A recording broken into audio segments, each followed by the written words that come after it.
¿Qué tal? Muy buenas noches tengan todos ustedes. Vamos a dar inicio a nuestro webinar, uno de los dos webinars que se van a estar impartiendo de forma mensual en Grupo Integra Salud.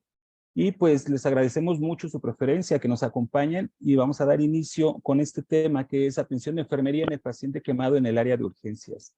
Para este curso, para este tema, el enfermero especialista del adulto en estado crítico, Carlos Mejía Mendoet, profesor de Grupo Integra Salud, bastante experiencia dentro de la docencia y adscrito del servicio de, la institución donde labora es el Instituto Nacional de Rehabilitación, en el Centro Nacional de Investigación y Atención de Quemados, el famosísimo CENIAC, ahí al sur de la ciudad.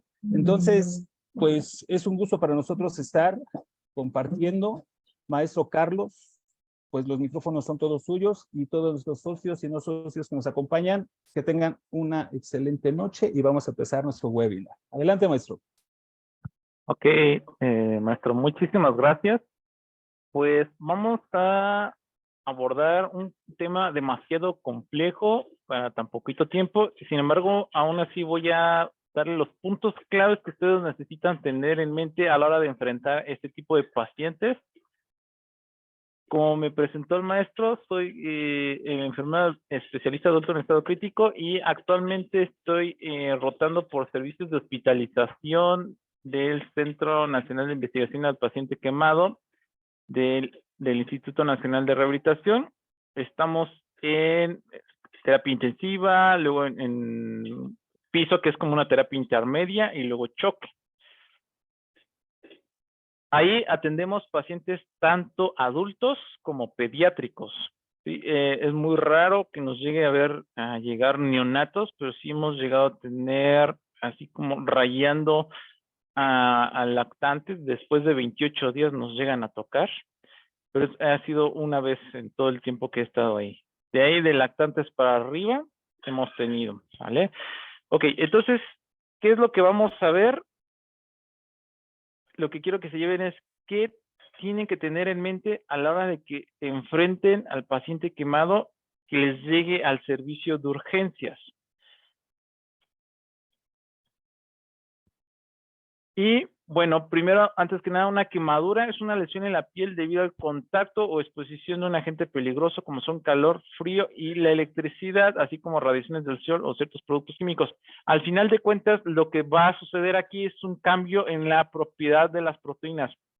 A lo que me refiero es una desnaturalización de las proteínas. Un ejemplo rapidísimo es el huevo, la clara del huevo es transparente, está llena de proteínas y la yema, que es la grasa, es donde no hay proteínas. Observen cuando ustedes colocan este clara de huevo en el sartén, ese aumento de la temperatura y duración del contacto empieza a deformar o a desnaturalizar las proteínas y se empiezan a poner de color blanco. Lo mismo llega a suceder en la piel, ¿sí? Ese cambio de la desnaturalización de las proteínas se puede llegar a lograr a ver, no en quemaduras superficiales, sino ya más profundas. Nosotros clasificamos las quemaduras ahí en CENIAC en primero, segundo y tercer grado. Sin embargo, la bibliografía maneja incluso un cuarto grado. Nosotros todo lo que es cuarto grado entra en tercer grado. Esto significa del tejido subcutáneo para abajo.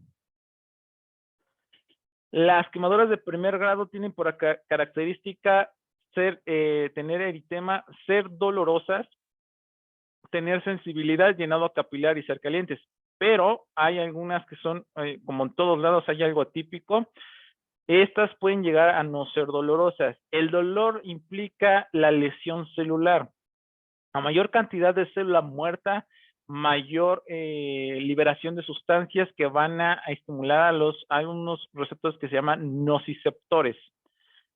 Pueden ustedes llegar a tener quemaduras de primer grado sin dolor o pueden incluso tener quemaduras de primer grado con dolor. Esto va a depender de la lesión celular. Ustedes, si llegan a observar aquí en esta imagen, se ve como una especie como de división entre las células de aquí de la imagen, ¿sí? Donde aquí aún se sigue viendo un poco de eritema, pero aquí se ve como una especie de color más amarillito. Estas son células muertas, todo lo que es de aquí para acá son células muertas y esas son las que van a empezar a retirarse o a hacer la descamación, dejando células o queratinocitos, que son las células del epidermis, nuevos por debajo. Esta va a atacar a lo que es la epidermis. En la epidermis no hay vasos sanguíneos y no hay nervios. Sin embargo, en la dermis sí hay vasos sanguíneos y hay nervios. Por eso depende de la cantidad de células muertas y las sustancias inflamatorias que se liberan hacia la dermis. Es la clínica de la quemadura de primer grado. Usualmente en la literatura se dice que son dolorosas. Esa es la principal característica. Tienen sensibilidad, están calientes, hay eritema, porque lo que estamos viendo es una ventana transparente de la epidermis a través de la dermis. Estamos viendo lo que está sucediendo abajo de la dermis como una reacción inflamatoria a la lesión que existió en la epidermis. Si nosotros seguimos aumentando la temperatura o la duración del contacto en las células, estas células van a ir muriendo, van a ir soltando más mediadores de la inflamación, se van a ir rompiendo todas ellas, y se van a empezar a desprender de lo que es la dermis de la piel. La piel se divide en epidermis y dermis. Al yo seguir lesionando la piel, voy a empezar, ¿sí? Voy a empezar a separar la epidermis de la dermis y voy a generar una bolsita. Es esta bolsita la que ustedes van a ver cuando hay una quemadura de segundo grado. Cuando hay una quemadura de segundo grado, esta bolsita que se está elevando es epidermis. Esto es epidermis, pero pues ya está muerta. Todas las células de la inflamación, todos los medidores de la inflamación se liberaron a la dermis, además de que una reacción a la temperatura, al aumento de la temperatura y a la duración del contacto, un aumento de la permeabilidad súbito por la temperatura, es uno de los principios para aumento de la permeabilidad es súbito, donde se sale de los vasos sanguíneos una cantidad de agua y de proteína, lo que se llama exudado. Cuando este líquido tiene bajas cantidades de proteína se llama trasudado. Cuando tiene altas cantidades de proteína se llama exudado. Entonces, este líquido que tienen los pacientes quemados se llama exudado porque tiene un alto contenido de proteínas. Lo que se lleva a suceder aquí es que el aumento de la permeabilidad es tan potente como una respuesta inflamatoria como en un tobillo, que salen inmediatamente agua y proteínas. Entonces, este líquido es rico en proteínas y mediadores de la inflamación, como citocinas dentro de otras sustancias.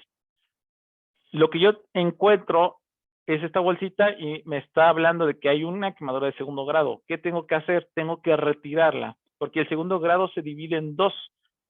En segundo grado mixto y, en superficial y profundo. Una quemadura no se debe de diagnosticar, ninguna herida se debe de diagnosticar por fotografía porque puede haber algunas alteraciones. Ahorita vamos a ver unos ejemplos, pero ahorita por cuestiones didácticas, las quemaduras pueden ser de diferentes colores, tienen patrones de colores. Así rápido, un color rosa es quemadura de segundo grado superficial. Este color rojo puede ser o quemadura de segundo grado superficial o quemadura de segundo grado profundo. Este puntillo blanco que ustedes ven es nato de quemadura de segundo grado profundo. Ahora, entre más desnaturalización de proteínas, observen cómo se empieza a ver ese cambio de coloración de las proteínas a color blanco como la clara del huevo. Si yo sigo desnaturalizando más las proteínas, se observa este color que está acá, más anacarado. ¿Sí? Entonces, segundo grado superficial, una transición entre superficial y profundo. Esto es profundo y aquí ya me está dando un inicio de que este segundo grado profundo ya empieza a ser un tercer grado. Aquí estamos viendo el inicio de una quemadura de tercer grado. ¿Ok? Dentro de las quemaduras de segundo grado superficial, yo puedo diferenciarla de las profundos, que ellas, las de superficie grado, las superficiales tienen los vellos intactos. Hay humedad, hay sensibilidad, hay relleno capilar. Cuando hay una quemadura de segundo grado superficial, digo profunda, ya no tengo vellos foliculares, porque los vellos foliculares están en la dermis, y las quemaduras de segundo grado están afectando a la dermis. Para hacer segundo grado superficial, la dermis debe de ser la porción superficial, y segundo grado profundo, la porción profunda, que es la dermis reticular. Ahorita lo vamos a ver en las imágenes. Aquí, en estas áreas, la sensibilidad empieza a disminuir. Ya no hay llenado capilar, y no se encuentra, ya no se ve el eritema y se ve de color blanco. ¿sí? Sin embargo, esta zona de transición puede tener las mismas características, disminución de la sensibilidad y ya no tener relleno capilar. Entonces ahí se consideraría segundo grado profundo, pero si tiene las características que tiene acá, se consideraría esta área de transición como segundo grado superficial. Si ustedes tienen la duda de saber si es segundo grado superficial o profundo, siempre si tenemos los vellitos hay que tratar de retirarlos. Si se retiran es que fue muy profundo, es profunda. Si no se retiran es superficial.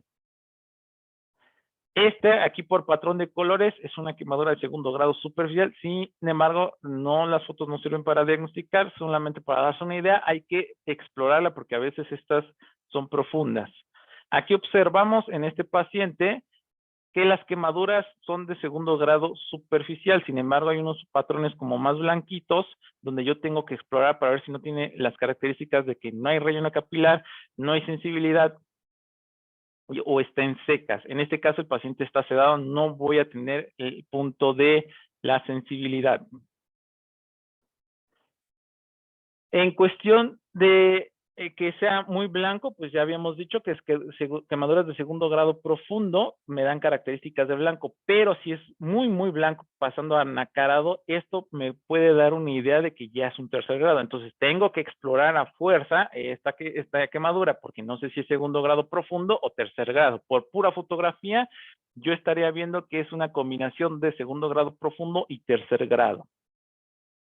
Vean aquí, hay colores.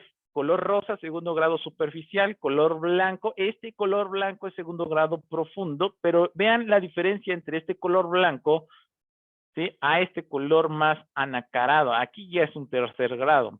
Este color blanco es profundo. Vean como que todavía tiene algunos puntitos rositas, ¿sí? Y sin embargo, este de acá ya no. ¿Ok? Ahora, esto quiere decir que todavía hay una estasis de sangre en estas áreas, pero aquí en las áreas más blancas ya la piel muy probablemente esté muerta. Sin embargo, yo siempre tengo que valorar la piel. Vean, muchos dicen que pues lo blanco se tiene que quitar, no siempre es así.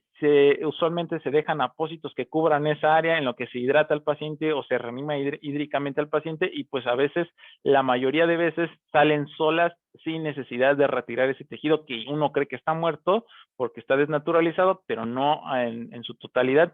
El mismo tejido, por debajo, los queratinocitos avanzan y van botando ese tejido, va seleccionando. El organismo es tan selectivo que va seleccionando lo que sirve de lo que no sirve, para después llegar a la epitelización. Aquí es lo que les digo, que no se deben de valorar fotos con heridas, cualquier tipo de herida, porque pareciera esto que es una quemadura de segundo grado superficial. Sin embargo, está ya epitelizado. Lo que se ve es el foco del flash. Acá, en esta de acá abajo, pues se ve el foco del flash y pareciera que es de tercer grado. Sin embargo, es segundo grado profundo.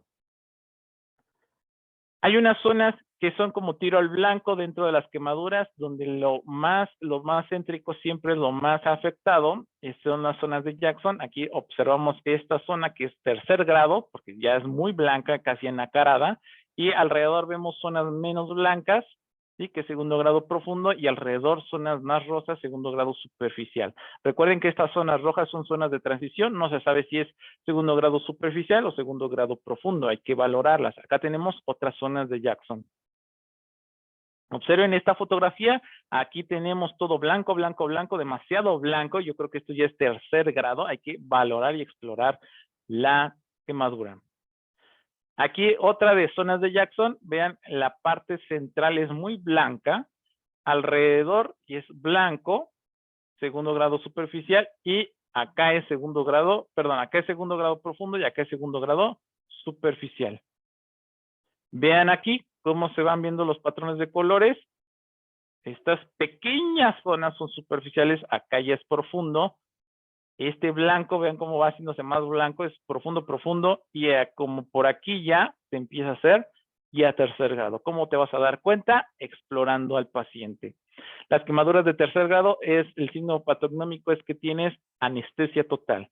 Y las quemaduras de segundo grado, el signo patognomónico es la flictena. La flictena es esa bolsita que nosotros veamos que le decíamos ampolla, ¿sí? La flictena mide más de 2 centímetros. Una ampolla que mide más de 2 centímetros cuadrados es una flictena.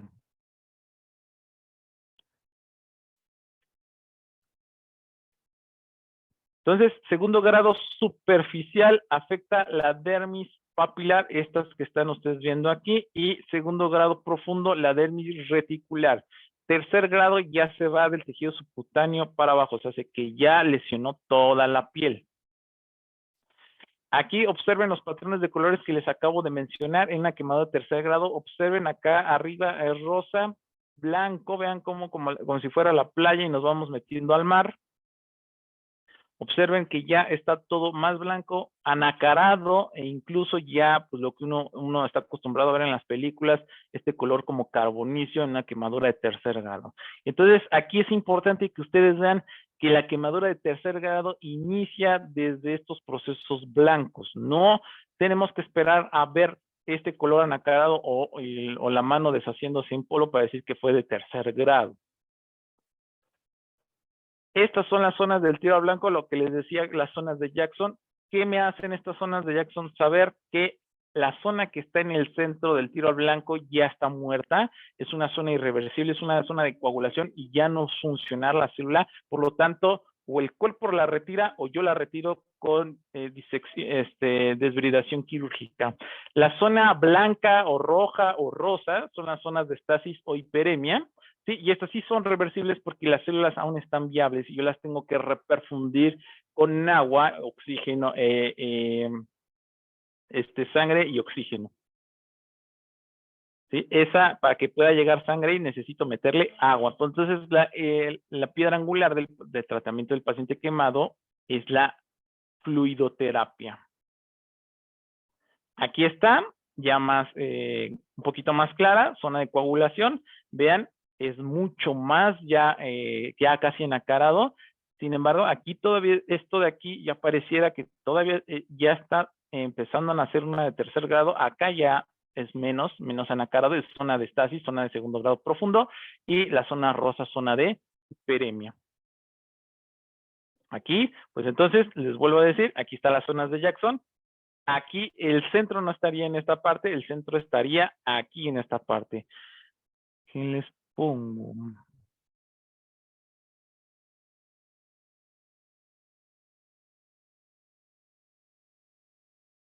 ¿Sí?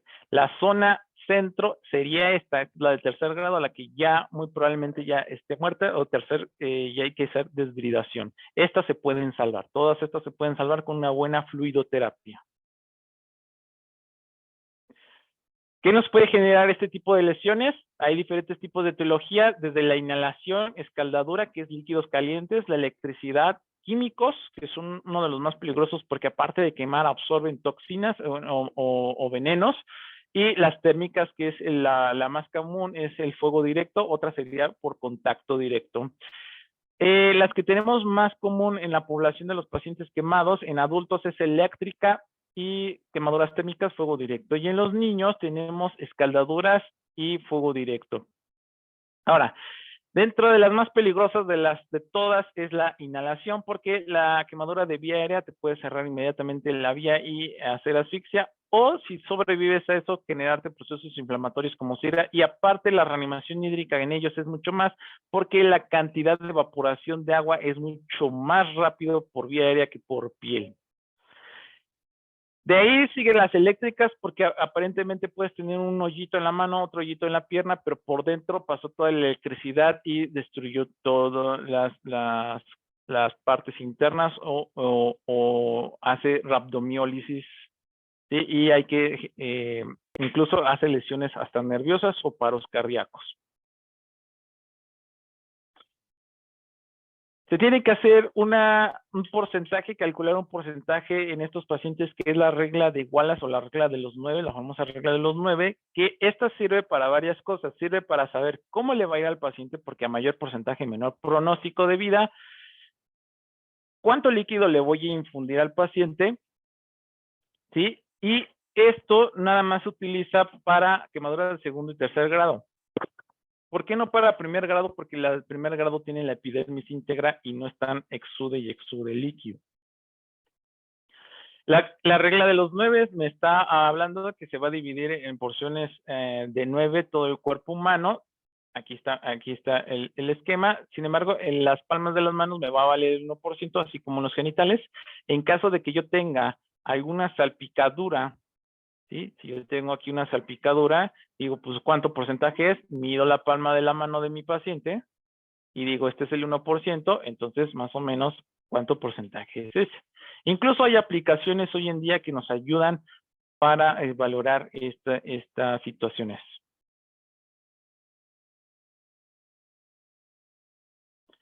Dentro de la fisiopatología de las quemaduras, como ya les empecé desde un inicio a platicar, hay una reacción inflamatoria que es local a mayor porcentaje de quemadura, o sea, a mayor lesión celular, y sucede así en todos los pacientes, a mayor células que lesiones, mayor respuesta inflamatoria. Y entonces, a mayor porcentaje de quemadura, mayor respuesta inflamatoria, y esto me va a llevar a una liberación masiva de sustancias inflamatorias de algo local, algo sistémico, y me va a llevar a lo que se llama síndrome de respuesta inflamatoria sistémica. Ese síndrome de respuesta inflamatoria sistémica va a lesionar el endotelio. Recuerda que el endotelio es una de las el órgano más grande que tenemos en el organismo y el que más moléculas secreta. Entonces, si yo altero el endotelio, puedo tener una disfunción endotelial y voy a generar que se generen microtrombos, ¿sí? Y esto me va a llevar a la agregación plaquetaria, a que disminuyan las plaquetas, a que haga coagulación intravascular diseminada y muerte tisular. Por el otro lado, las quemaduras me aumentan la permeabilidad del paciente, aumento de la permeabilidad capilar, y ahí se van a salir tanto las proteínas como el líquido. Por eso es la cantidad, por eso la piedra angular del paciente quemado es la fluidoterapia por la fisiopatología. Ese aumento de la permeabilidad vascular me va a generar que pierda agua, ¿sí? Y ese líquido se va a ir al intersticio, algunas células se van a edematizar y pues por donde esté el líquido saliendo va a irse a la ropa de la cama, a los apósitos, y eso es perder agua.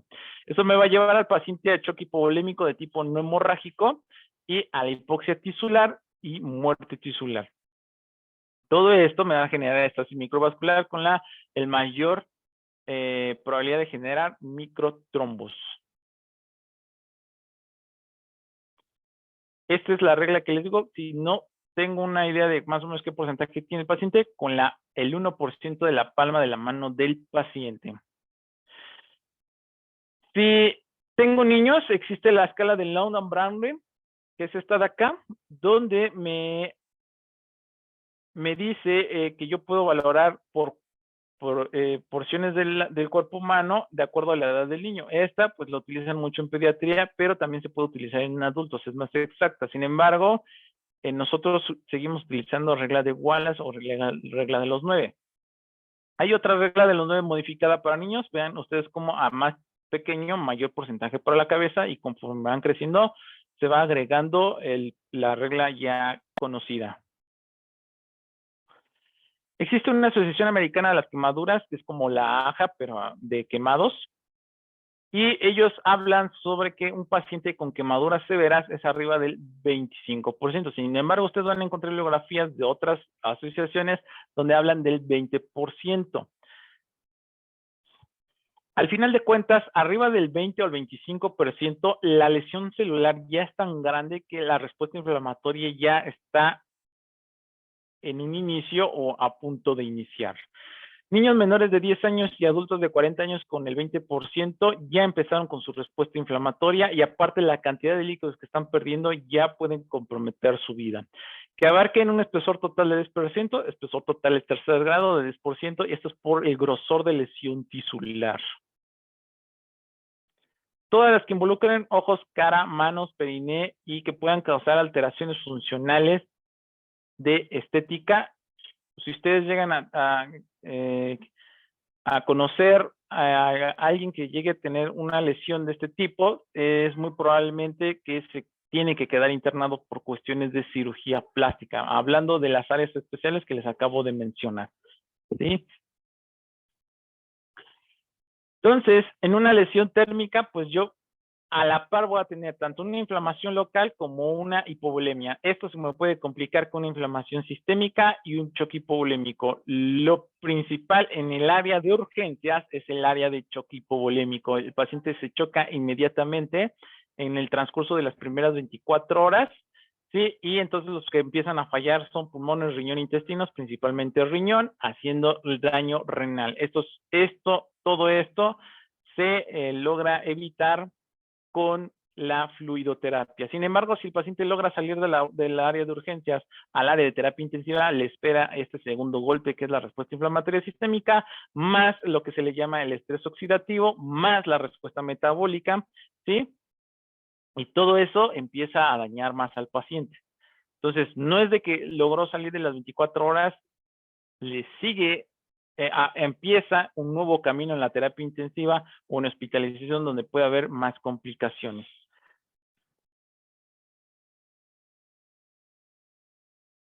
¿Ok?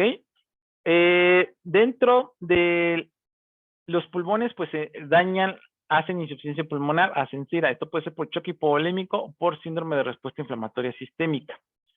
¿Sí? Se llega a hacer la insuficiencia renal, SIRA, y a los intestinos no les llega buena perfusión por la hipovolemia, hacen hilo paralítico y eso me genera un riesgo de translocación bacteriana, que es el principal motor de la sepsis. A esta sepsis se le puede agregar otros factores, que es que el paciente no tiene piel, que hay una inmunodepresión porque está desnutrido. Porque está en hipercatabolismo proteico. ¿Por qué está en hipercatabolismo proteico? Porque en la respuesta metabólica al trauma, el organismo busca generar más glucosa y se tiene que robar las proteínas del músculo, y eso me baja la cantidad de masa y utiliza más proteínas para poder generar glucosa, y eso me lleva a la desnutrición y a que no se puedan generar más leucocitos y a la infección de la herida. Todo esto me causa disfunción orgánica múltiple y muerte. El paciente en las primeras horas va a cursar primero por un choque hipovolémico. Si es que no tiene algo de antecedente como insuficiencia cardíaca, me va a generar choque hipovolémico más choque cardiogénico. ¿Sí? O que no tenga algún proceso infeccioso, distributivo, que no tenga una lesión de médula, choque neurogénico, o que de casualidad tenga también un proceso alérgico por algún fármaco, también choque distributivo. Entonces, el paciente de cajón va a entrar con choque hipovolémico de acuerdo al porcentaje, y ahí se le pueden agregar los diferentes tipos de choque. Sin embargo, si sale de las primeras 24 horas, no está salvo de que no vaya a cursar por choque distributivo, cardiogénico y obstructivo. Todos estos choques puede ser, si le va muy mal a la vez, o que pueda ir evolucionando y en el transcurso de la terapia intensiva ir cayendo en una casilla, en otra casilla de choques, ¿sí? Las causas de que más comunes que les dé este tipo de choque es el hipovolémico por la disminución de la precarga, porque se está saliendo el agua por las heridas. Disminución de la pluscarga primero por la respuesta inflamatoria sistémica tan potente que genera las citocinas, y las citocinas disminuyen la resistencia muscular sistémica, y después por la sepsis hace también distributivo por disminución de la pluscarga. En el cardiogénico, si no es que el paciente ya tenía un proceso de cardiopatía, le espera el segundo golpe, que es la inflamación a través del factor de necrosis tumoral, que me va a disminuir la contracción miocárdica. Entonces, si ustedes se dan cuenta, todo esto lo puede llegar a pasar cualquier paciente de terapia intensiva por la pura respuesta inflamatoria sistémica, y aparte que se le agregue una infección, ¿sí? Estos pacientes tienen que ser reanimados de las primeras, desde la hora 0 hasta las 24 horas. Esto me va a generar que yo esté vigilando el gasto cardíaco, las resistencias vasculares, el volumen plasmático, los flujos urinarios y la infusión de líquido. Esto me lleva a hacer una reanimación individualizada, ya no guiada por metas, individualizada. Por lo tanto, el paciente va a sufrir las siguientes alteraciones hemodinámicas: disminución del volumen intravascular, alteraciones de la perfusión, ¿sí? Desviación de líquidos, aumento de la permeabilidad microvascular y edema generalizado. El edema del paciente quemado es como el edema del paciente que se fractura un tobillo. Es duro. Y los edemas duros son porque hay un aumento de las proteínas en el líquido intersticial. Es un exudado, es un edema por inflamación, ¿sí? Estos pacientes, al no tener piel, tener un alto porcentaje de quemadura en su piel, no van a tener cómo controlar la temperatura. Entonces, nosotros estamos en un cuarto de 30 grados, para nosotros incluso hace calor, pero para el paciente estaría bien. Si bajamos la temperatura del cuarto, para nosotros estaría fresco, pero para el paciente estaría frío.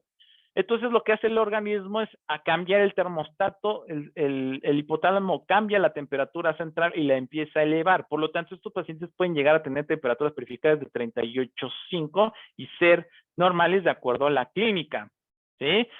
Que no tengan taquicardia, que no tengan datos de cultivos positivos, etcétera. Siempre se tienen que estar vigilando. Esto es en las primeras 24 a 72 horas que se espera. Sin embargo, hay otros pacientes que van por el otro lado a la hipotermia.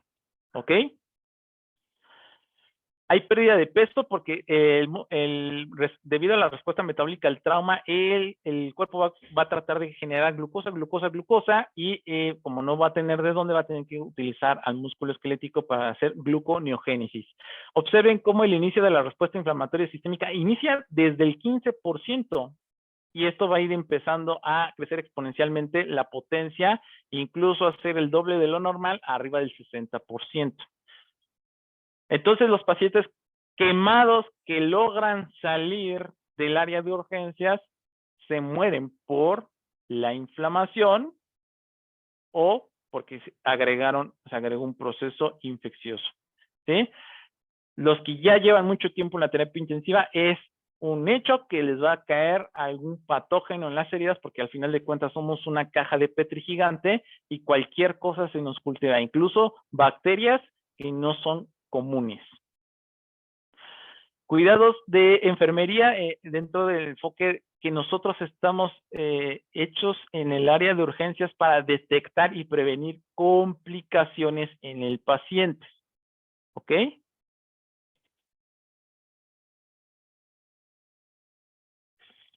Espérenme tantito.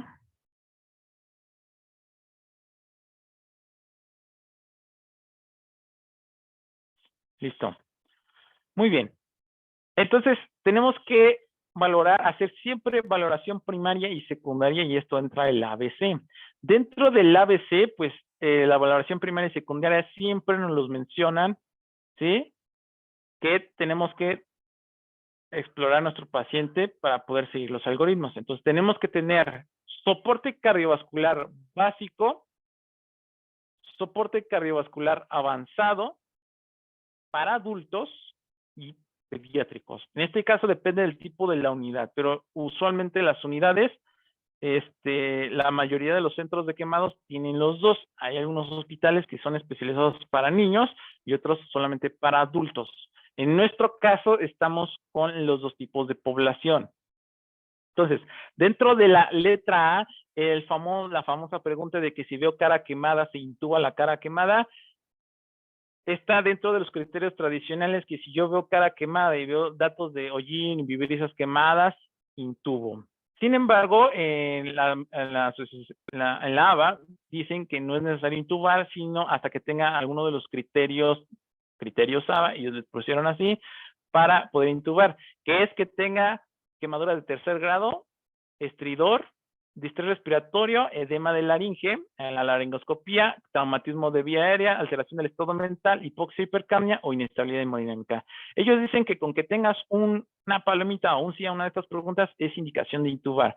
Sin embargo, aquí en México se sigue recomendando utilizar métodos tradicionales debido a la poca capacitación que se tiene del personal en la identificación de estos patrones que tenemos acá. Entonces, al final de cuentas, en México si tú ves cara quemada y ante la duda, hay que intubar. Ahora, hay otro punto muy importante, que si tú ves que hay un paciente con mucha extensión, va a requerir más líquidos. Y todos esos líquidos, como no hay albúmina dentro de los vasos, esa agua se va a salir del intersticio de todas las partes que no están incluso quemadas y puede llegar a haber un edema de vía aérea inferior por pura pérdida de presión coloidosmótica. Dentro de la necesidad de oxigenación hay que buscar datos de edema traqueal durante la reanimación o durante el proceso de la quemadura que nosotros sospechemos de la vía aérea. Este sería lo ideal y no nada más intubar, pero bueno, es lo que les digo. Se siguen utilizando los criterios tradicionales. Hay que ver que no exista alteraciones respiratorias cada hora y buscar sonidos respiratorios cada 4 horas como el estridor. Oxigenoterapia, ¿sí? Vigilar el esputo, porque a veces los pacientes ya vienen con procesos infecciosos, ¿sí? Ya vienen con procesos infecciosos y nosotros los tenemos que tratar en ese momento y aplicar la clínica que nos presenta a un proceso séptico también.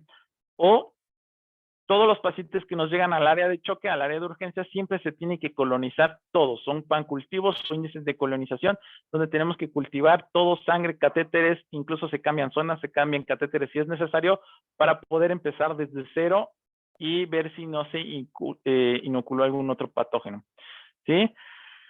No se debe de aspirar a menos que lo necesite, ¿sí? Hay que elevar la cabecera del paciente, esto ya es en todos los pacientes, y más si tienen ventilación mecánica y que sea indicada por CIRA. Y tenemos que tener conocimientos amplios en lo que es la gasometría arterial, pues estos pueden estar variando continuamente desde el inicio del paciente quemado, por las cuestiones de quemadura de vía aérea, por las cuestiones de alteración del gasto cardíaco. Hay que estar haciendo talleres hemodinámicos, o si ya se tiene la experiencia con los talleres hemodinámicos, seguir valorando la clínica de acuerdo a la gasometría arterial y la combinación con la gasometría venosa.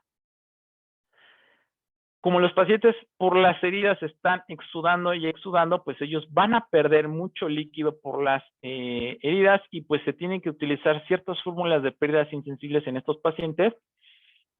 Aquí yo les pongo 2 propuestas. La que más se llega a utilizar es esta de aquí, de 25 más superficie corporal por superficie corporal total en metros cuadrados, ¿sí? Ya que estos pacientes no pierden 10 mililitros por hora, llegan a perder 200, 300 o hasta más mililitros por hora, depende de la etapa aguda en la que se presenten o las horas en que se presenten. Como están perdiendo líquidos, se recomienda iniciar con Parkland de 2 mililitros por kilogramo por superficie corporal, pero no se recomienda mantenerlo.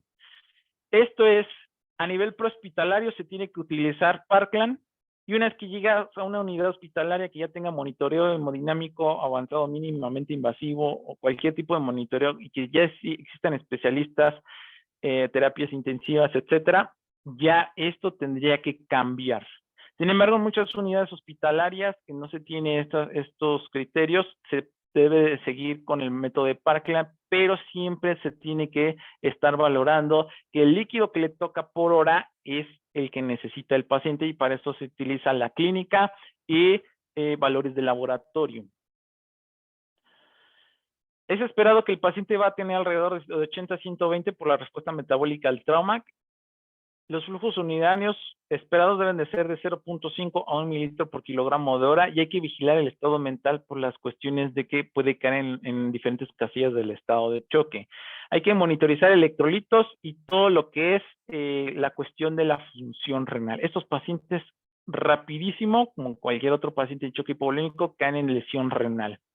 Aquí hay unas fórmulas para la superficie corporal total. Si ustedes quieren utilizar esta fórmula, es la que más les recomiendo, y esto es por hora. A la par, no existe solamente la Asociación Americana de Quemaduras, existen más asociaciones. Otra que le hace competencia a la Asociación Americana de las Quemaduras es la Asociación Europea de Quemaduras. La asociación, o la ABA, dice que hay que utilizar solo Harman. Sin embargo, la Asociación Europea, ella está a favor de utilizar albúmina, pero después de las 12 horas. Hay protocolos donde incluso en pediatría se utiliza después de las 8 horas. ¿Por qué no puedo utilizar albúmina las primeras 0 a 8 horas o 0 a 12 horas? O no muchos no se avientan con eso, por lo que la fisiopatología manda. Hay un aumento de la permeabilidad de las proteínas, y si yo meto proteínas, esas proteínas van a salir al intersticio y van a edematizar más a mi paciente. Sin embargo, hay estudios donde mencionan que las proteínas mejoran el glicocálix y este glicocálix, acuérdense que me funciona para que el edema, perdón, para que los líquidos no se extravasen tan fácil. Entonces han tenido buenos resultados el iniciar protocolos de albúmina después de las 8 horas. ¿Sí? Esto va a depender mucho del instituto que esté reanimando al paciente o del centro que esté reanimando al paciente. Sin embargo, así general es con Harman iniciar a partir de los 20%, porque abajo de 20% la hipovolemia no es tan común que afecte a la perfusión intestinal y yo puedo dar vía oral agua y los intestinos están funcionales. Sin embargo, a partir del 20% ya corro ese riesgo de que los intestinos ya no estén funcionales y ya no pueda absorber agua vía oral y tendrá que ser intravenoso.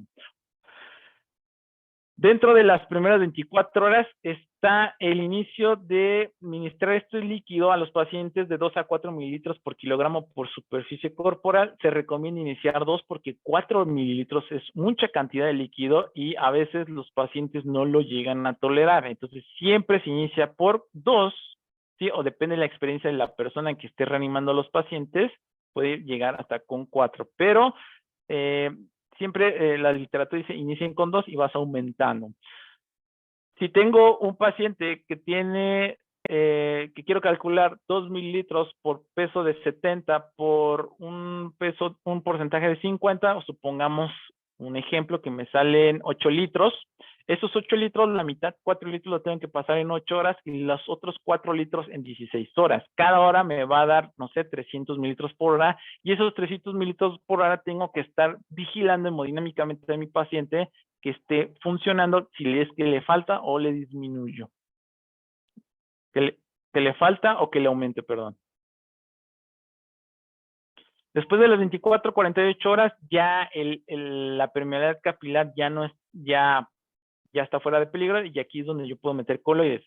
El único coloide que ahorita está recomendado es el coloide biológico, que es la albúmina. Los demás generan efectos adversos. Sí, y cuando vayan a reanimar a sus pacientes, utilicen Harman porque la solución salina me puede generar acidosis hiperclorémica por las altas concentraciones de cloro. Van a estar, ustedes pueden también llegar a observar que se llega a utilizar vitamina C y esto no nada más es para pacientes quemados, están incluso para pacientes también que tienen heridas. Y esto me lleva a que es un antioxidante y los antioxidantes y neutralizan los radicales libres y pues como les había comentado en un principio, estos pacientes sí van a generar estrés oxidativo, así como todos los pacientes que se encuentren en procesos inflamatorios van a generar un estrés oxidativo, van a generar una alta cantidad de radicales libres y yo los tengo que neutralizar con antioxidantes. Además, la vitamina C me ayuda a la cicatrización de la herida. Entonces, la vitamina C en dosis altas, ¿sí? Se utiliza en el paciente quemado para evitar meter más líquido a los pacientes por la lesión de los radicales libres al endotelio y que ese endotelio deje pasar líquido. Pero obviamente no más de 72 horas y puede generar falla renal por los metabolitos de desecho como el ácido oxalacético que produce este medicamento. La reanimación, les comento que ya no es recomendada guiada por metas, ahora es individualizada. La guiada por metas me hablaba sobre que yo tenía que tener unos numeritos en la cabeza y alcanzarlos de cualquier forma y pues esto a veces era perjudicial para el paciente. Por ejemplo, yo puedo tener una presión arterial media de 55 y el paciente orinando bien, una buena alteración del estado mental y no por eso le iba a poner noradrenalina. Una diuresis de paciente que tengo que tener una diuresis de 0.5 a 1 y yo me estaba enfocando en meter diuresis de 0.5 a 1 y resulta que el paciente es nefrópata crónico y no orina. Tengo que buscar otras estrategias, ¿sí?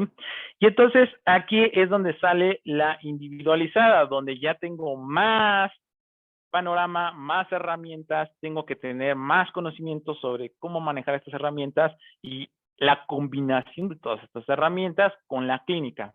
gasto cardíaco, los flujos urinarios, presión arterial media, lactato y acidosis metabólica, frecuencia cardíaca, hay que estar checando temperatura, no porque tenga 38.3 ya tiene fiebre, pues es que es un paciente quemado y está en termorregulación, ¿sí? Frecuencia respiratoria, la capnografía, hay que estar viendo que la capnografía, las funciones que tiene la capnografía no nada más es para ventilar, sirve para el gasto cardíaco, sirve para valorar el metabolismo y sirve para la ventilación y obviamente el gold estándar para saber si el tubo está en vía aérea, ¿ok? Y si tengo necesidad de administrar líquidos, el paciente está hipotenso, el paciente no orina, pues es subirle a la fórmula de Parkland, pero a veces la experiencia de la persona que esté reanimando al paciente, a veces le llega a meter más líquido, pero esto es de acuerdo a que ya se valoró al paciente, ¿sí? Hay N cantidad de fórmulas para poder ministrar líquidos de 20 a 30 mililitros por kilogramo de peso, de 2 a 4 mililitros por kilogramo en bolo, 1 a 2 litros por el litro, por ejemplo, el ACLS. Hay muchas fórmulas para reanimar a los pacientes que están hipotensos o no orinan. Pero siempre hay que tener bien seguro que no orina por cierta situación y que no orina porque ya estoy seguro de que sí es por una perfusión renal y que no era un nefrópata crónico, que no es un cardiópata, etcétera, ¿sí? Hay que monitorizar y guiar la administración de líquidos de acuerdo al estado hemodinámico del paciente. Hay que utilizar, si es posible, un monitoreo hemodinámico mínimamente invasivo, donde yo busco variabilidad de volumen sistólico y variabilidad de presión de pulso si es que tengo la línea arterial y catéter venoso central y tengo los monitores que me calculan el contorno de la curva de la línea arterial. Se sugieren presiones arteriales medias de 65, pero esto acompañado de la clínica. Guiar la resucitación hasta disminuir los niveles de lactatos siempre y cuando los lactatos estemos seguros de que son una hiperlactatemia tipo A, no una B. Hay que hacer una monitorización mínimamente invasiva o no invasiva. Entre más dinero tengas, pues hasta la no invasiva tienes. Sin embargo, la no invasiva puede ser así de cara, así de peligrosa, porque a veces fallan los monitores. Si el paciente está hipotenso y no orina y tú crees, ya lo valoraste, si dices, ok, yo creo que sí le hace falta líquido, hay que ver si te va a responder a ese líquido. Para eso están las maniobras de respuesta a volumen, donde la más amigable de todas es la elevación pasiva de las piernas, donde se drenan de 300 hasta 500 mililitros de sangre por las piernas y ves ese corazón cómo responde a ese líquido. Si el corazón responde bien, le puedes ministrar ese volumen que tú piensas que le va a funcionar. Hay más formas.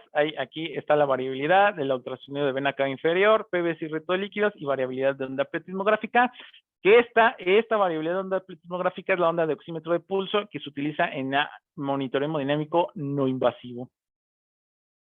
Sin embargo, nosotros podemos tener en monitoreo hemodinámico, podría decirse así, monitoreo hemodinámico de bajos recursos, una oximetría de pulso, una gasometría arterial, un catéter venoso central y estar vigilando a nuestro paciente hemodinámicamente con valores de laboratorio y clínica. Necesidad de circulación, estos pacientes, como se edematizan en áreas que no están quemadas o las mismas áreas quemadas se edematizan por debajo también, ¿sí? A ellas, estas lesiones en manos, piernas y tórax van a comprimir y van a hacer algo que se llama síndrome compartimental. Entonces hay que estar viendo que se perfundan bien las manos, los pies y que el paciente pueda ventilar adecuadamente, porque como la piel pierde su funcionalidad de elasticidad, depende del tipo de profundidad, se puede hacer acartonada dura o tanto es el edema que ya no tiene para dónde crecer el edema, la piel ya no lo deja crecer, que crece hacia adentro y estrangula paquetes neurovasculares. Entonces, tengo que estar vigilando otros neurovasculares en manos y pies. En caso de que exista dolor y posición en mano de garra o tensión máxima, es donde se activa la urgencia del cirujano plástico para que haga o escarotomía, que es el corte de la piel muerta, o dermofasciotomía, que es cuando llegan a la fascia del músculo y el músculo bota ya todo necrosado porque por dentro se estaba asfixiando ese músculo. Aquí está, vean cómo está súper tensa la piel. Vean que no hay llenado capilar, está pálido este dedo a comparación de este dedo de acá, ¿ya vieron? y es porque se abrió y se dejó perfundir esa mano. ¿Okay? Ya posteriormente, pues esto se tiene que, porque también tenemos que tener conocimiento sobre curación de heridas, aplicar esto del concepto TAN y todo, apósitos, VAC, presión negativa, injertos, para poder cerrar esto. Vean aquí en un tórax cómo es, si hay una circulación, una quemadura circular de tórax, esta me impide que el ventilador mecánico meta volúmenes y me va a marcar presiones picos altas. Y entonces, ahí me doy cuenta que el paciente tiene circular de tórax y hay que hablarle a la cirugía plástica para que haga escarotomías. Aquí son escarotomías, si se dan cuenta, la fascia del músculo aquí está íntegra aún. ¿Sí? Se llegó a piel, tejido subcutáneo, pero no a fascia. Ajá, aquí también es escarotomía. Aquí, en estos cortes no se llaman escarotomías, simplemente se llaman cuadriculaciones y es para mejorar la penetración de la crema que utilicemos, en este caso sulfadecina de plata. Acá se ve un corte ya más profundo que es escarotomía, no llega a la fascia. Sin embargo, observen aquí cómo sí se llegó a la fascia, ya se ve el músculo. Esta de acá es una dermofasciotomía y esta de acá es una escarotomía. Todas estas son quemaduras de tercer grado. Estos pacientes, al momento de que llegan, van a tener el dolor súper altísimo. Entonces, de acuerdo a la escala de la OMS, la escala del dolor, bueno, de los analgésicos, hay que empezar con opioides. Y de acuerdo a la respuesta del paciente, conforme van pasando los días, ir desescalando. Obviamente, estos pacientes las primeras 72 horas van a tener pseudoanalgesia si es necesario, ¿sí? Incluso a veces nada más los llegan a manejar con ventilación mecánica y pseudoanalgesia por puro dolor. En las primeras 0,72 horas, los más potentes, fentanilo, y según las guías PADIS ya no se debe utilizar midazolam, ahora es propofol, pero resulta que el paciente está en una respuesta metabólica tan alta, a veces tienen toxicomanías que el propofol no es suficiente y tenemos que combinarlo con midazolam y propofol. Conforme va pasando los días, esto se tiene que ir desescalando hasta llegar a utilizar ketamina y dexmedetomidina. ¿Sí? A veces se han tratado de seguir los protocolos de PADIS con dexmedetomidina desde un principio, pero es imposible. ¿Sí? Los pacientes se están moviendo por dolor, entonces tenemos que seguir con morfina o fentanilo. Ajá. No hay guías como tal.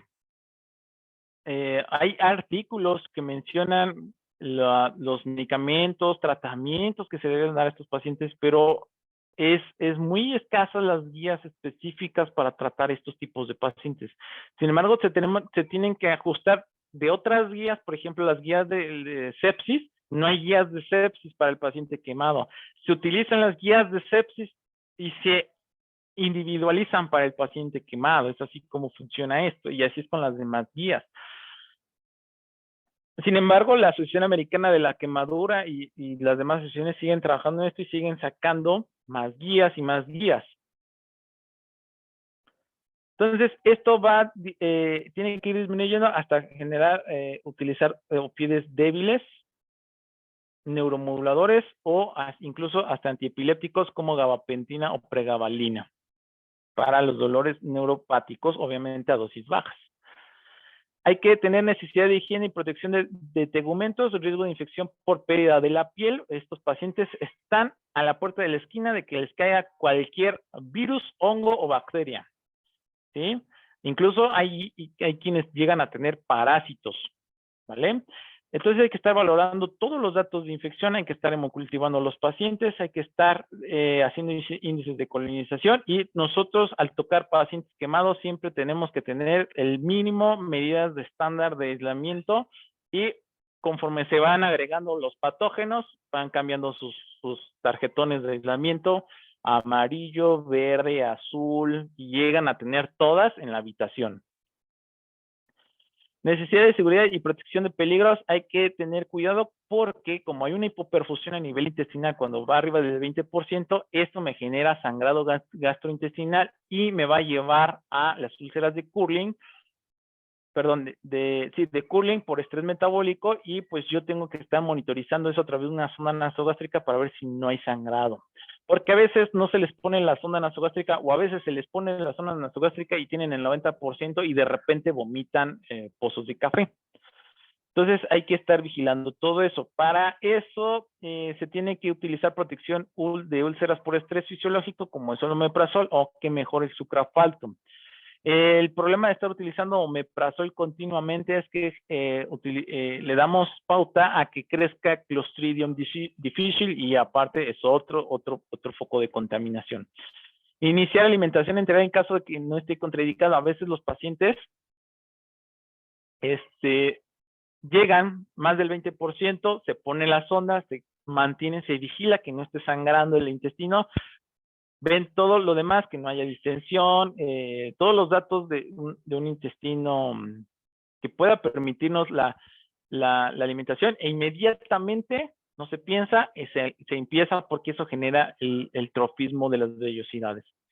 ¿Sí? Entonces es iniciar lo más rápido posible, obviamente cuando los vasopresores estén bajos y no exista una inestabilidad hemodinámica, porque si no vamos a generar hilo paralítico y acuérdense que de ahí todas las bacterias se traslocan. Los protocolos que seguimos utilizando de glicemia siguen siendo de 140 a 180. Algunos médicos marcan hasta 80, pero con el riesgo de que exista una hipoglicemia rápida y no nos demos cuenta. Por eso se sigue manteniendo algunos, la mayoría 140 a 180 y el 80 es cuando ya ven a los pacientes un poco ya más tranquilos.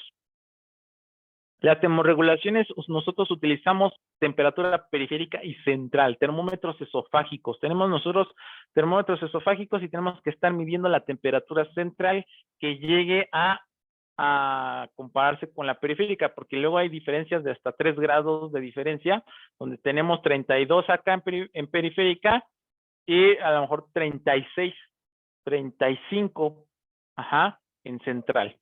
¿Sí? En un paciente quemado no podemos estar checando temperaturas periféricas, tienen que ser centrales. Para poder controlar esas temperaturas hay desde máquinas que van a catéteres o máquinas extracorpóreas que regulan la temperatura o simples medios físicos, lámparas de chicote, calefactor o la que nosotros tenemos es el ambiente de la temperatura del cuarto. El tratamiento de la quemadura va enfocado a todo lo que es el concepto también de las quemaduras, quitar el tejido de desbridación, tratar infección e inflamación, la humedad del paciente y la E, que son bordes, ¿sí? Y entonces el tratamiento del paciente quemado siempre va usualmente acompañado de la plata, apósitos de plata, donde está el Acticoat, apósitos biológicos, ¿sí? Donde se utiliza la colágena del intestino del cerdo, de las mucosas del intestino del cerdo, y eso nos da muy buenos resultados. ¿Sí? Aquí se ve cómo tenemos al paciente, le colocamos en la cara y epitelizan. Aquí hay otro, un niño quemadura de segundo grado superficial, sin tocar al paciente con apósitos se epitelizan. Hay otros que son aloinjertos, igual apósitos biológicos. Dentro de estos aloinjertos está el EpiFast, que es el más común. El otro es el injerto de cadáver. ¿Sí? Y aquí son queratinocitos del prepucio del neonato. Igual nos ayudan a epitelizar rapidísimo. Como son muy caros, se utilizan en áreas donadoras. El autoinjerto es el gold estándar para la cobertura del paciente quemado y es el más económico y igual de bajos recursos porque es tu misma piel la generan, la colocan. Sí, a través del dermatomo se coloca y se vigila que se integre el injerto para posteriormente cicatrice ese injerto. Hay índices para ver cómo le va a ir ese paciente en un futuro. Hay muchos. Uno es el APSI, donde te dice si eres mujer, tienes un punto por haberte quemado. Si eres hombre, a mayor edad, mayor puntaje. Presencia de quemadura de vía aérea, un puntaje. Presencia de quemadura de tercer grado, si lo tienes, otro punto. A mayor superficie corporal, mayor puntos. Juntas todos esos puntos y a mayor puntaje, menor probabilidad de sobrevivir. Y esto es un hecho. Y ya por último, si ustedes están interesados en aprender de quemados está la American Burn Association con su revista, donde vienen muchos temas de interés sobre el paciente quemado, tanto niño como adulto, Burn Care Research. Existe otra que es el Comité Internacional, o bueno, la Sociedad Internacional de las Quemaduras. Este es como que uno de los más pesados de los quemados, y su revista es Booms. Aquí en México está la Fundación Michu para niños quemados. Ellos tienen mucho contacto con Estados Unidos y transfieren quemados de aquí en México a Galveston o a Houston. Perdón, a Sacramento. Y ellos ayudan a conectar con el curso de ABLS, que es como un BLS, pero para el paciente quemado solamente las 24 horas. Esto es muy recomendable para ustedes que están en áreas de urgencias, que estén interesados en tomarlo. Les va a funcionar para el tratamiento de las primeras 24 horas. Está la Asociación Mexicana de Quemaduras, donde también se llegan a tener congresos, tiene su revista, tiene su página de internet, hay sesiones mensuales, ¿sí? También muy interesantes, y hablan de todos estos temas que acabamos de platicar. En cuestiones legales está igual el catálogo maestro de guías de práctica clínica, donde está la guía de práctica clínica de diagnóstico y tratamiento del paciente quemado. Y pues los invitamos al curso que vamos a tener próximamente de enfermería en preparación y cálculo de inotrópicos y vasopresores, donde un servidor va a ser profesor titular. Y los invitamos también a otros diplomas que tenemos de enfermería en urgencias cardiovasculares. Inicia en agosto. Y webinars, hay muchos webinars, este es uno de ellos, enfermería en la preparación de principales fármacos en pediatría, el 16 de agosto.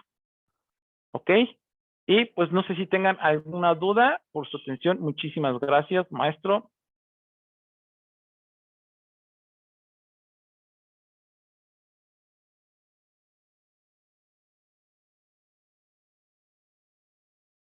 No lo escuchamos, maestro.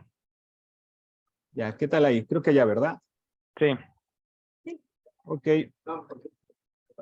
Denme un segundo, por favor.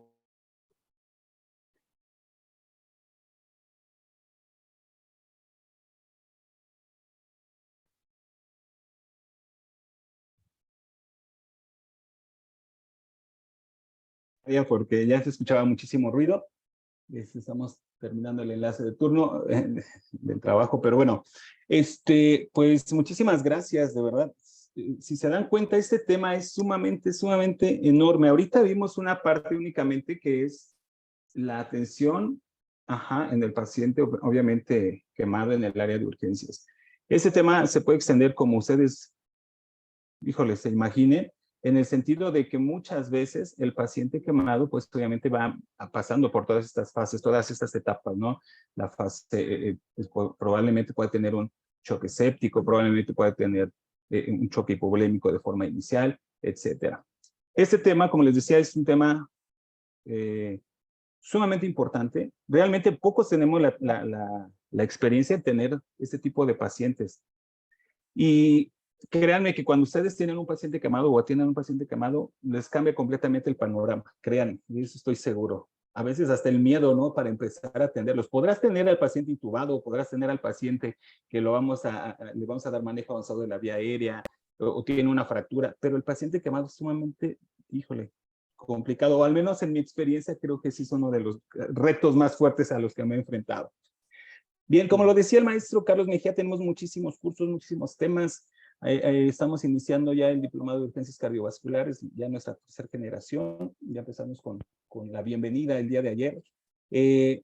Sigan nuestras redes sociales si nos hacen el favor. Vienen muchos cursos, viene farmacología para pediatría, viene también el curso de el maestro Mejía Menduet, que viene siendo la preparación, cálculo de inotrópicos y vasopresores, donde el maestro Carlos Mejía Menduet es titular. Y pues les quiero agradecer que siempre están con nosotros. Digo, también las personas que están de forma asincrónica, pues ahí estaremos trabajando con ustedes para subirles el video y enviarles oportunamente sus constancias. ¿Vale? No sé si me ayuden prendiendo sus cámaras para saludarles y tomarles una captura. Hace ratito había más personas, yo creo que se fueron saliendo poco a poco, pero bueno, tenemos esa oportunidad con nosotros, ¿no? Poder enviarles el video, que ustedes lo puedan ver en tiempo y forma. Y, maestro, ¿algo más para despedirse? No, pues nada más que, así como lo mencionó, maestro, es demasiado complejo este paciente, pero espero que hayan quedado los puntos claves para la hora de que vuelvan a tener un futuro contacto con este paciente, ya más o menos saber cómo se comporta este paciente y pues invitarlos. Tenemos planes de generar un diplomado, ¿no, maestro? Diplomado, así es lo que les quería decir antes de cerrar la sesión. Vamos a hacer el diplomado de atención de enfermería al paciente quemado. Viene en unos 2 meses máximo ya estaremos dándole la publicidad, dándole costos especiales a nuestros socios, obviamente, y pues obviamente, ¿quién mejor que un experto para que nos imparta este tema, ¿no? Entonces vamos a ir de la mano del experto, son sesiones igual sincrónicas, van a ser de un horario vespertino, si no mal recuerdo, vamos a empezar a las 7, 8 de la noche, pero son clases que van a ser muy digeribles, ¿no? Y dándole los puntos específicos, porque les decía, esta clase es una entrada, falta el plato fuerte, por así decirlo. Así es. Muchísimas gracias, maestro Carlos Mejía, por su trabajo, por su apoyo. Y muchísimas gracias a ustedes, Elizabeth, Alfonso, Laura. Hola, Laura, Yadira, Natalia, Van, Isabel Santos, Iván. ¿Qué tal, Iván? Carla Ischel, María Tavira, Alfonso Cano, Elizabeth Enríquez. Muchísimas gracias por seguirnos. Por favor, si nos pueden ayudar, compartan nuestros cursos. Si no les gustó, también compártanlos y digan, ¿sabes qué? No me gustó, no vayas, pero al final es publicidad y nos pueden conocer y a lo mejor dicen, no están tan mal los cursos. Tratamos de dar lo mejor de nosotros. Pues vamos a sonreír, ¿no? Para la foto, para la captura, ¿qué les parece? En 3, 2, 1, foto. Otra más, por si qué tal nos sale mal, no lo sé. 1, 2, 3. Perfectísimo, muchísimas gracias, que tengan una excelente noche, ya es hora de ir a cenar, a tomar un poquito de café y a dormir. Maestro Carlos Mejía, muchísimas gracias. Gracias a usted, maestro, nos estamos viendo, hasta luego. Que tengan una excelente noche, muchos saludos a todos. Vamos a cerrar la transmisión.